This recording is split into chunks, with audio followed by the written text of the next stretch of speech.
Buenos días, hermanos y hermanas que están tomando el curso de Probandos. El Señor siga siendo con ustedes, bendiciendo sus vidas, guiando su mente y su corazón. Soy el pastor Ulises Hernández Luna, actualmente pastoreando en la congregación del Templo de la Santísima Trinidad en San Felipe Tetzalcingo. Y el día de hoy vamos a analizar la lección 8, Doctrinas Prominentes del Metodismo, parte 1, que tiene que ver con la sesión 5, nuestro quehacer teológico. El tema del día de hoy es la universalidad de la gracia y vamos a comenzar con este tiempo de clase. El objetivo de este tiempo es que al finalizar esta lección, como alumnos puedan identificar y definir las doctrinas de nuestra teología y doctrina. A recordar, son 7 doctrinas: la universalidad de la gracia, el arrepentimiento, la justificación por la sola fe, la regeneración o nuevo nacimiento, el testimonio del Espíritu, la santidad o perfección cristiana y la apostasía. Entonces, el día de hoy vamos a analizar solamente una de estas doctrinas, que es la universalidad de la gracia. El texto que vamos a memorizar es el que se encuentra en el Evangelio de Juan, capítulo 3, versículo 16, que dice: porque de tal manera amó Dios al mundo, que ha dado a su Hijo unigénito, para que todo aquel que en él crea no se pierda, mas tenga vida eterna. Un texto que nos hemos aprendido desde hace mucho tiempo y que el día de hoy nos recuerda que toda doctrina debe estar sustentada en el texto bíblico. Recordamos entonces lecciones que hemos visto, donde hablamos de las fuentes teológicas y donde recordamos que de las Sagradas Escrituras brotan las doctrinas cristianas metodistas que se confirman con la experiencia personal, se corroboran y ordenan a través de la razón humana y se corrigen y complementan en la tradición, y que se muestra de nuestra denominación, se enfatizan entonces de manera especial. Se complementan en la tradición y que desde nuestra doctrina se enfatizan de forma especial. Entonces, estos 4 elementos del quehacer teológico, la Biblia, la razón, la tradición y la experiencia, son las que nos dan las herramientas para hablar de las doctrinas. Vamos a hablar entonces de aspectos teológicos que debemos recordar, hermanos, hermanas, que cuando hablamos de la palabra teología, en algún momento se hablaba literalmente, porque así está conformada esta palabra, de teos, Dios, logos, estudio, tratado. Entonces, la teología se entendió antes como el estudio de Dios, pero a lo largo de los años nos hemos dado cuenta que no es posible estudiar a Dios. Ya la Escritura también nos lo va a referir desde hace mucho tiempo, cuando se hace la construcción y edificación del templo y dicen: no puede contenerte este espacio ni ningún otro. Y entonces nos damos cuenta que la teología no es el estudio de Dios, sino es más el acercamiento a Dios a través de nuestro entendimiento, a través de nuestra experiencia y tradición. Entonces, esto que nosotros hablamos como teología es lo que buscamos para explicar cómo Dios se revela a nosotros. Y un término teológico que vamos a estar tratando el día de hoy es el de redención. La redención tiene que ver con la salvación y la liberación del género humano, de la raza humana. Según el cristianismo, Jesucristo viene a darnos vida a través de la muerte de cruz, de su ministerio, de su pasión, para que como personas podamos tener la oportunidad de acercarnos más a Él. Entonces, la redención tiene que ver con la salvación y la liberación. Cuando entendemos el propósito de esta palabra, podemos llevarlo a entender la presencia de Dios con nosotros para llevarnos a una redención personal, es decir, a ser salvos y libres de aquello que no es conforme a la voluntad de Dios. Cuando hablamos entonces de las doctrinas, tenemos que hablar también de todo un proceso histórico en el cual la Biblia es pasada a través de la razón, de la tradición y de la experiencia, no porque la Biblia esté mal, sino porque nosotros vamos entendiendo cosas diferentes, vamos viviendo en momentos diferentes, culturas diferentes, que nos dan una perspectiva diferente del texto bíblico que nos debe acercar a la presencia de Dios. Si nuestra experiencia, tradición, si lo que tenemos no nos acerca a Dios, entonces no estamos haciendo la voluntad del Padre. Así que a lo largo de los años, hombres y mujeres han ayudado para que entendamos mejor qué significa que Dios está con nosotros. Las doctrinas son una forma en la que entendemos la presencia de Dios con su pueblo. Entonces, debemos entender que a lo largo de la historia, las doctrinas empiezan a generarse a través de la iglesia naciente. La iglesia católica, apostólica y romana, recordamos, se va a estructurar más o menos allá del siglo IV después de Cristo, donde ya han pasado los apóstoles, han pasado apologetas, que son los que defienden la fe, han pasado los llamados padres de la iglesia, los padres apostólicos, y ellos empiezan a hablar sobre cómo explicar este acontecimiento de la presencia de Dios en Jesucristo.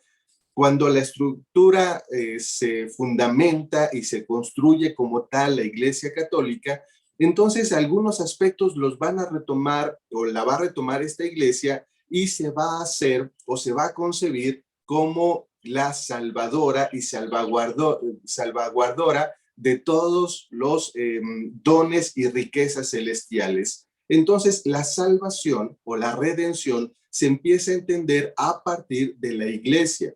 Si tú perteneces a la iglesia, perteneces a Cristo. Si tú no perteneces a la iglesia, no perteneces a Cristo. Y entonces, esta intención se fue evolucionando de tal manera que se estructura en la iglesia formas en las que tú debes participar para tener la salvación o para tener la redención, que tiene que ver con el bautismo, que tiene que ver con los sacramentos, que tiene que ver con la vida de monasterio, con el matrimonio, con los santos óleos, porque en toda la vida la iglesia está inserta porque es tu salvación. Esto va a seguir adelante hasta que viene el movimiento de reforma, la reforma protestante, donde empieza a cuestionarse quién tiene este don, esta gracia, este regalo de la salvación. Ciertamente la tiene una iglesia, la puede poseer una iglesia, la puede poseer una persona, y en medio de la reforma se va a hablar que no. La salvación, la redención no es un asunto de iglesia, no es un asunto de personas, es propiedad de Dios. Él es el que la da. Entonces Juan Calvino va a escribir acerca de la doble predestinación, donde va a hablar de que la salvación solamente depende de Dios. Y hemos dicho doble predestinación, porque se entiende que hay una predestinación donde está predicho, predestinado, que sean salvadas las personas. Esa es una primer predestinación donde como metodistas estamos de acuerdo, donde la salvación está predestinada para las personas. Pero en los entendidos de Calvino hay una segunda predestinación donde Dios, por ser Dios, va a decidir quién sí y quién no. Es decir, la predestinación está, pero también a su vez Dios decide quién sí es salvo. Por lo tanto, si Él decide quién es salvo, también decide quién no lo es. Y más adelante en este movimiento en respuesta a los movimientos de reforma, va a venir un hombre llamado Jacobo Arminio, que va a decir que la salvación no está en relación solamente a la divinidad, sino también a la fe de las personas. Este postulado de Arminio va a ser una respuesta directa al postulado de Calvino de la doble predestinación, donde entonces reconocemos que sí, la salvación está predestinada para todo el mundo, pero ya no concebimos la segunda predestinación porque hablamos de la participación humana. Es decir, si tú crees, entonces tiene respaldo esto. Si tú no crees, entonces no tiene respaldo. De tal manera que si la salvación está dada para todos, tú debes creer que la salvación es para ti y en esa intención de creer y de concebirla para ti, eres salvo participando de ella. Si no la concibes, si no la aceptas, entonces no participas de la salvación. Y todo esto tiene que ver con un entendido de las acciones humanas, porque lo que causa un poco de problemas con el postulado de Calvino es que las personas empiezan a decir, pues si yo ya soy salvo, puedo hacer lo que venga en mi gana porque de por sí soy salvo. Y un poco de desesperanza, mucho de desesperanza para las demás personas al decir, bueno, entonces si yo no soy salvo, por más que me esfuerce, no lo voy a hacer. De tal manera que entonces entendemos a través de estos postulados y de estas respuestas que la razón, la tradición y la experiencia nos van ayudando para acercarnos realmente a la presencia de Dios, donde entendemos que en la libre decisión, libre albedrío que Dios nos ha dado, participamos del proyecto de Dios, decidimos, optamos por participar en el proyecto de Dios. De tal manera que la doctrina se va conformando y se va explicando, y esta doctrina, como hemos dicho al principio, la doctrina de la universalidad de la gracia. Esta doctrina para nosotros establece que el amor de Dios no está limitado ni a un número ni a un tipo especial de personas. Cristo murió por todos los hombres y mujeres y por tanto están todos en condición de ser salvados. Todos son bienvenidos a gozar del favor de Dios y de la vida eterna. Entonces la propuesta está para todos y en respuesta a ello es que la aceptamos o la rechazamos. En esta siguiente diapositiva vamos a encontrar textos bíblicos que nos ayudan a reconocer esa posibilidad para todos. Entonces, Dios viene y viene para todos en Jesucristo. Su ministerio nos enseña una vida en comunidad cuando llama a los apóstoles, cuando habla con diferentes personas, aunque no sean del pueblo, cuando se presenta con todos y les da a conocer el proyecto de Dios. Encontramos entonces en Juan 3:16 este texto que es nuestro texto a memorizar, porque de tal manera amó Dios a todo el mundo y por todo el mundo, por toda la humanidad, dio a su Hijo unigénito para que el que en él crea. Si tú crees, dice la Escritura, puedes ser salvo. Pero si tú no crees, entonces no hay esa posibilidad, porque si tú crees en las cosas, las vas a hacer. Si tú no crees, no las vas a hacer. Y entonces si crees en Jesucristo que vino para todo el mundo, vas a tener vida porque sabes que tú eres parte de esas personas por las que vino Cristo y vas a animar a otras personas porque entiendes que también por ellas ha venido Cristo. Hebreos 2:9 dice, para que por la gracia de Dios gustase la muerte por todos. Y entonces Hebreos nos lleva a reconocer y a recordar que la gracia de Dios es dada para todos, es para todos. Primera de Juan 2:2 dice, y Él es la propiciación por nuestros pecados, y bien interesante, y no solamente por los nuestros, sino también por los de todo el mundo. Entonces, Cristo viene por todos. Su sacrificio, su presencia es para todos. Siguiendo con las citas bíblicas, en esta diapositiva encontramos Tito 2:11, Juan 1:9 y Primera de Timoteo 2, versículos 3 al 4, donde nos recuerdan que la salvación de Dios es para todos, así lo dice Tito. Juan dice, aquella luz verdadera vino a alumbrar a todo el mundo. Y Timoteo dice, porque esto es bueno y agradable delante de Dios nuestro Salvador, que quiere que todos los hombres sean salvos. Porque esto es bueno y agradable delante de Dios nuestro Salvador, el cual quiere que todos los hombres sean salvos. Y recordemos que cuando la Escritura habla de hombres, en muchas de las partes se refiere a humanidad. Otras citas que tenemos ahora en esta diapositiva, Apocalipsis 22:17, y el Espíritu y la esposa dicen, ven, y el que oye diga, ven. No hay una respuesta entre Dios y la iglesia o la esposa de una mutua aceptación. El que tiene sed, continúa diciendo Apocalipsis, venga, y el que quiere tome del agua de la vida gratuitamente. Entonces, esta posibilidad de participar es la que debe llevarnos también a la responsabilidad de comprender a qué estamos entrando. Mateo 11:28 dice, venid a mí todos los que estáis trabajados y cargados, y yo os haré descansar. Juan 6:37, y al que a mí viene, no le echo fuera. Entonces, al reconocer esta posibilidad en la que Dios nos llama, nos convoca, abre las puertas de su templo, su presencia, la envía con nosotros, decíamos, nos lleva a nosotros a una responsabilidad de si Él nos ha amado primero, amarle también en respuesta a ello. Y la responsabilidad que implica para nosotros esto es comportarnos según estos entendidos que vamos teniendo, a partir de saber que la gracia es para todos, que la presencia de Dios es para todos, podemos entonces compartir con las demás personas. En las siguientes lecciones, vamos a ir viendo cuáles son los otros argumentos que tenemos, según la Escritura, para dar a conocer la presencia de Dios y buscar entonces la redención de todas las personas.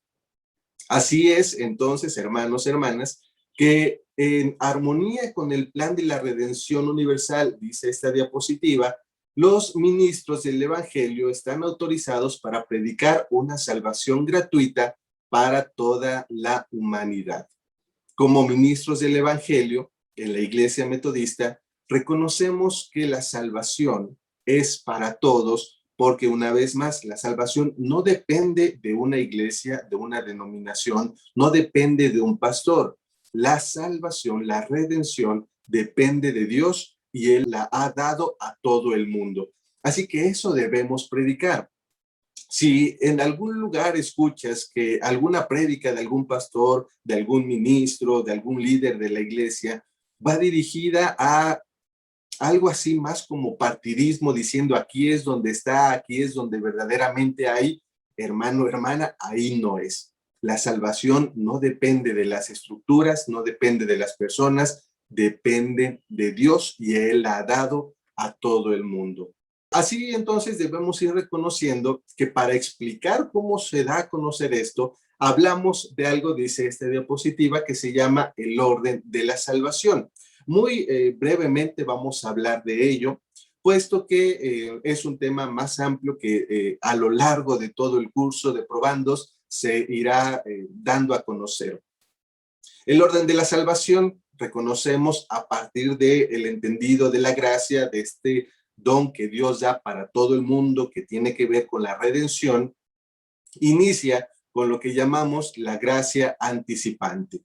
Dice la diapositiva, nos referimos así al primer deseo de agradar a Dios, al primer atisbo de conocimiento con respecto a su voluntad y a tener esa primera sensación leve y transitoria de que hemos pecado contra Él. Entonces, la gracia anticipante está previo a que nosotros reconozcamos eso que hemos hecho mal, eso que lastima, que separa, eso que no nos hace estar bien ni con Dios, ni con nuestros hermanos y hermanas o con nuestro prójimo. Así que la salvación, ¿no? Si le ponemos un orden, inicia con la gracia anticipante que es dada por Dios. Es decir, la salvación, una vez más, no inicia con nosotros, no inicia con un pastor. Es decir, también, hermanos, hermanas, el cristianismo no inicia con nosotros. Nosotros estamos formados en una larga fila de más o menos 2021 años, donde somos los últimos en formarnos en esta gran fila. Así que tomemos en serio y tomemos muy en cuenta la tradición, el texto bíblico, que son fundamentos que nos ayudan a seguir adelante. Así que todo esto depende de Dios. La gracia anticipante es entonces aquella intención primaria donde a partir de la experiencia, de la razón, de cómo comunican el evangelio a otras personas, podemos ir entendiendo que hay ciertas acciones, pensamientos que no van acorde con una vida digna y una vida en armonía. Hablando de este orden de salvación, la gracia convincente. Dice esta diapositiva, generalmente denominada arrepentimiento en las Escrituras, que nos permite alcanzar un mayor conocimiento de nosotros mismos y avanzar más en el proceso de librarnos de nuestros corazones de piedra. La gracia convincente es un segundo momento donde ya lo que nos están diciendo a través del uso de la razón, a través de corroborar una escritura, como hemos hecho a través de los textos citados, nos va dando a entender que ciertamente nuestra experiencia de vida no ha sido muy acorde con la propuesta de Dios en Jesucristo. Debemos retomar entonces que la propuesta de Dios es una vida buena, una vida feliz, haciendo actos de amor, de paz y de justicia. Por lo tanto, si en nuestra vida hacemos actos de violencia, actos de guerra, actos de desigualdad, actos que dividen, que separan, entonces no es la voluntad de Dios. La gracia convincente nos ayuda a pasar de lo que no es la voluntad de Dios hacia lo que sí es la voluntad de Dios, plenamente convencidos de que eso es lo bueno, lo agradable y lo perfecto, porque entonces es la voluntad de Dios. De tal manera, hermanos, hermanas, que este tiempo de curso de probandos debe quedar bien insertado en nuestra mente y bien sellado en nuestro corazón, porque les adelanto, al final de este curso se les preguntará si desean participar activamente en las actividades de la iglesia con su presencia, con sus oraciones, con sus diezmos y ofrendas, y esto en respuesta a que están entendiendo que en qué consiste la iglesia metodista y qué es lo que buscamos transmitir a través de la Biblia, la razón, la tradición y la experiencia. Así que, hermano, hermana, para ser partícipe de la iglesia metodista, debemos entender en qué consiste ser parte de la iglesia metodista.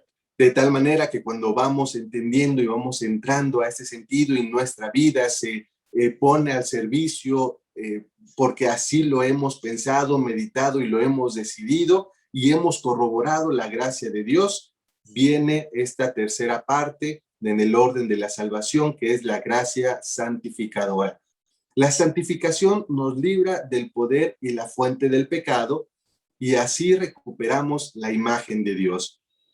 Cuando vamos siendo plenamente convencidos, cuando podemos explicar qué es lo que creemos, cuando nuestra vida y nuestra experiencia da a conocer que lo que creemos, hacemos y decimos están en sintonía, es porque vamos caminando en la gracia santificadora. No que ya lo hayamos alcanzado, pero sí que seguimos caminando para gloria y honra de Dios. La salvación, entonces, hermanos, hermanas, para nosotros comprende dos grandes áreas, dice esta diapositiva, la justificación y la santificación. Por medio de la justificación somos salvos de la culpa del pecado y recuperamos el favor de Dios. La santificación nos libra del poder y la fuente del pecado y así recuperamos la imagen de Dios como lo hemos mencionado. Sabemos entonces por experiencia y por las Sagradas Escrituras que la salvación es al mismo tiempo instantánea y gradual. Es decir, iniciamos un proceso salvífico. La gracia universal o la universalidad de la gracia nos ayuda a ser parte de ese proceso, de ir cambiando nuestra forma de hacer, de actuar, para alinearnos a la propuesta de Dios en Cristo Jesús. De tal manera, hermanos, hermanas, que una vez más, cuando hablamos de la universalidad de la gracia, como metodistas entendemos que Dios ha venido para todo el mundo. Y si nosotros hemos sido partícipes de ese entendido, si nosotros hemos comprendido y vamos comprendiendo el ministerio de Jesucristo y su acción, su pasión, su muerte, su resurrección, entonces también debemos entender que somos llamados a compartir con otros esta gracia que el día de hoy nos hace tener una mejor relación con Dios y con nuestro prójimo. Siguiendo entonces el mandato, amarás al Señor tu Dios y a tu prójimo como a ti mismo. Una vez más, hermanos, hermanas, para ir terminando este tiempo, la gracia, la presencia de Dios, su amor, su sacrificio, su ministerio para con nosotros, no es un asunto de iglesia, no es un asunto de personas, es un asunto de Dios que lo ha dado a todo el mundo. Lo que hacemos las iglesias, las denominaciones, solamente es transmitir lo que de Dios hemos recibido, como lo dice el apóstol Pablo. Lo que he recibido, eso es lo que les comparto, porque es lo que ha llenado mi vida, ha guiado mi ser, y espero, hermanas, hermanos, que también guíe su vida, su corazón, para que al ser más conscientes de en qué consiste ello, también podamos dar de gracia lo que de gracia hemos recibido.